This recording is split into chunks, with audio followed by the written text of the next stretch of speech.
In this video, I'll show you how to fix keyboard issues on your Windows PC step by step. First, check your keyboard settings. Click on the Windows menu and open Settings. From the left side, go to Accessibility. Then scroll down and click on Keyboard.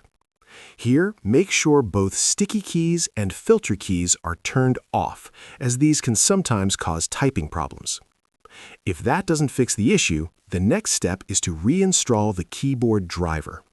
Again, go to the Windows menu and type Device Manager, then open it. Expand the Keyboard section, right-click on your keyboard and select Uninstall Device. Confirm the uninstall, then restart your computer.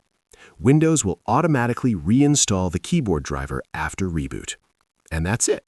These steps should help fix most keyboard issues and get your keyboard working properly again. If you found this video helpful, don't forget to like the video, subscribe to our channel, and press the bell icon for more tutorials. Thanks for watching.